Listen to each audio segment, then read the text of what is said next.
ముందుగా దేవుని నామానికి స్తోత్రాలు చెల్లిస్తున్నాను. వృద్ధుడను.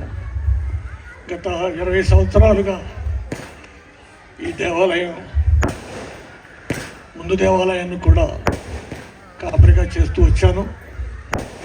జాన్ బాబు ఇంకా యువకులు సంఘాలు మన సంఘస్థులందరూ బిడ్డను ముందు పెట్టుకొని ఈ దేవాలయాన్ని దేవుడు నిర్మించడానికి చూపాడు. ఆ మహానుభావుడు వృద్ధుడుగా ఉన్న నన్ను నా బిడ్డలకి అలాగే ప్రతి స్థలాల్లో నా బిడ్డలకు చోటు నింపడం. సిలువులమ్మ ప్రతి ఆ నిర్మారుడికి ఎక్కడో కొల్లేట్లో ఉన్న నా బిడ్డను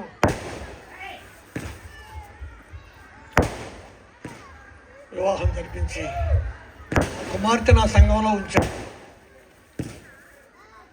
అలాగే ఆకివీడు ఇంకా అనేక చోట్ల దేవుడు నా బిడ్డల్ని సేవలో వాడుకుంటున్నాడు. సంఘ బిడ్డలందరూ దయచేసి ఆ టపాకి కాసేపు ఆపుండి ఆయన. నేను చెప్పేది 2 మాటలు.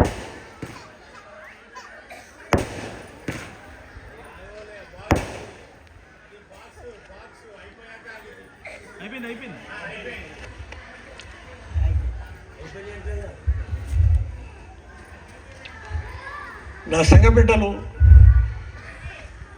మా అల్లుడి గారిని పిలవాలి, ఆహ్వానించాలని నాతో చెప్పినప్పుడు మీ స్వయం మీది సంఘం ఐక్యత కలిగి మీరు చేసుకుని బిడ్డను ఆహ్వానిస్తున్నప్పుడు నాకు సంతోషమే. కానీ మొన్నప్పుడు వాళ్ళంతా ఐక్యత కలిగి ఆ బిడ్డను పిలిపించుకున్నారు. ఈరోజు ఆయన భార్య బిడ్డలతో వచ్చారు.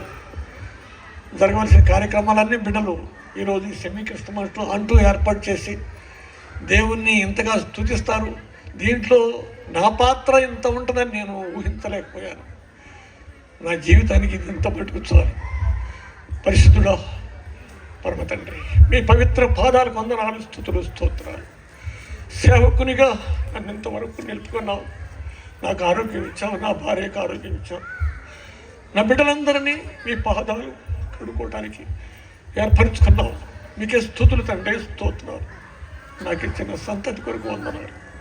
ఈరోజు నా సంఘ బిడ్డలందరూ ఐక్యత కలిగి మిమ్మల్ని గణపరచడానికి ఈ సెమీ క్రిస్టమస్ వేడుకలు జరుపుతున్నారు.